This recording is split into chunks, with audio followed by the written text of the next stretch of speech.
सत्ता स्वार्थ के लिए हम देश का विभाजन करवा दें?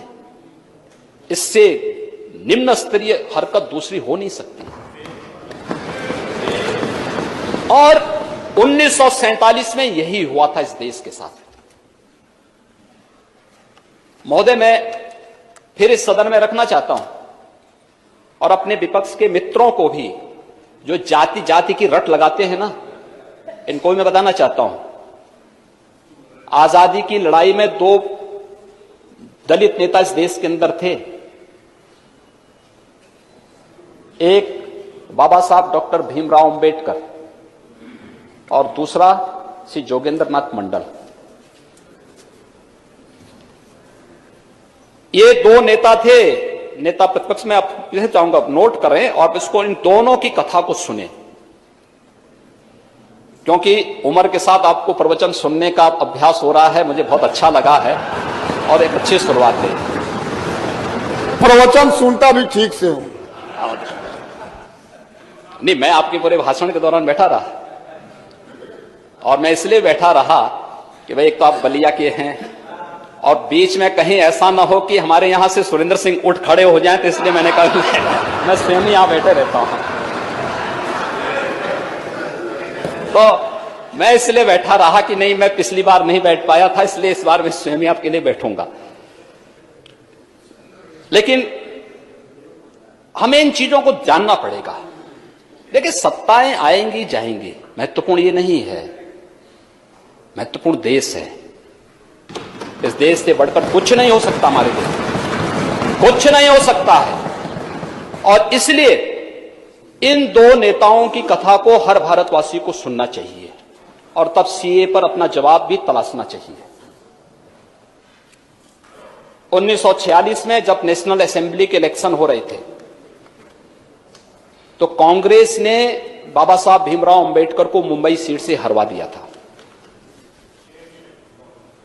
बाबा साहब भीमराव अंबेडकर हारे, तब बाबा साहब भीमराव अंबेडकर को कोलकाता से अपनी सीट छोड़ने वाले कोई नेता थे 1946 में, तो वह थे जोगेंद्र नाथ मंडल।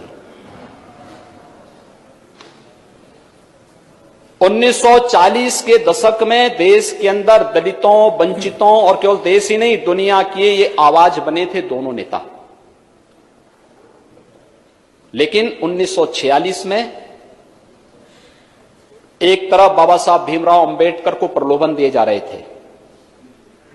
किसने नहीं दिया? जिन्ना ने दिया, हैदराबाद के निजाम ने दिया, जूनागढ़ के नवाब ने दिया।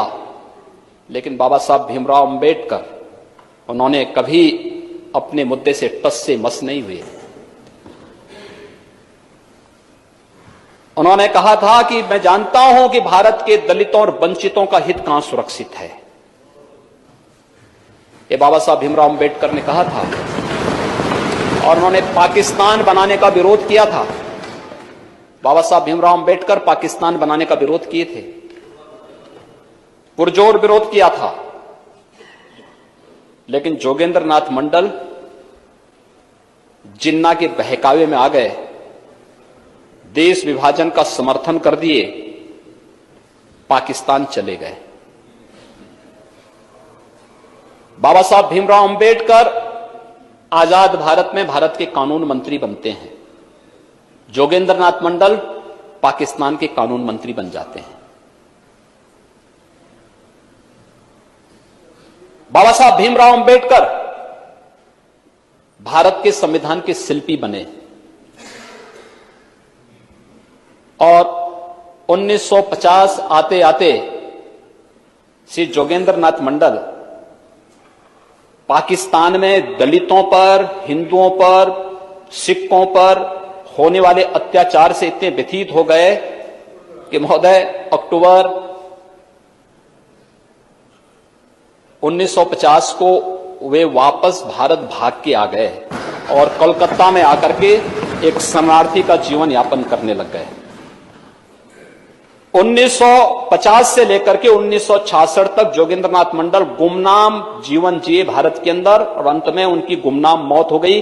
कोई जोगेंद्र नाथ मंडल के बारे में वर्तमान की कोई पीढ़ी नहीं जानती होगी, कोई नहीं जानती। देश के साथ गद्दारी करने वालों को इसी प्रकार की गुमनाम मौत मरनी पड़ती है।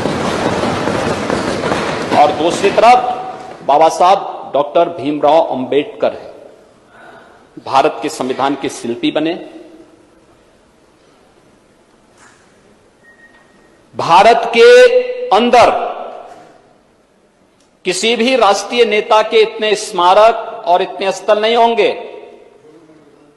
प्रधानमंत्री मोदी जी ने बाबा साहब भीमराव अंबेडकर से जुड़े हुए 5 स्थानों को पंचतीर्थ के रूप में भी विकसित कर दिया। मऊ छावनी, मध्य प्रदेश, जहां उनका जन्म हुआ, भव्य स्मारक बना है बाबा साहब का। इंग्लैंड में रहकर के, जिस भवन में रहकर के उन्होंने उच्च शिक्षा अर्जित की, भारत सरकार और महाराष्ट्र की भारतीय जनता पार्टी की तत्कालीन सरकार ने उस भवन को खरीदा। अनुसूचित जाति जनजाति के बच्चों को वहां जाने की व्यवस्था, स्कॉलरशिप की व्यवस्था, कॉर्पस फंड बनाकर के उनके लिए वहां पर व्यवस्था की और वहां पर बाबा साहब भीमराव अंबेडकर का स्मारक इंग्लैंड में बनवाया। दिल्ली में जिस भवन में रहकर के उन्होंने सार्वजनिक जीवन अपना जिया, वहां पर एक इंटरनेशनल अंबेडकर स्मारक, वहां पर भी भव्य स्मारक बना है। कभी जाकर के देखें लोग, इनकी आंखें चौधिया जाएंगी।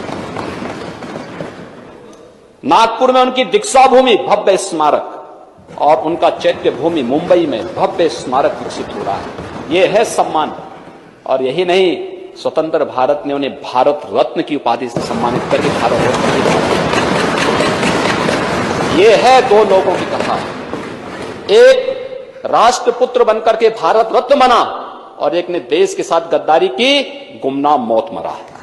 अब तय कर लें कौन क्या करना चाहता है।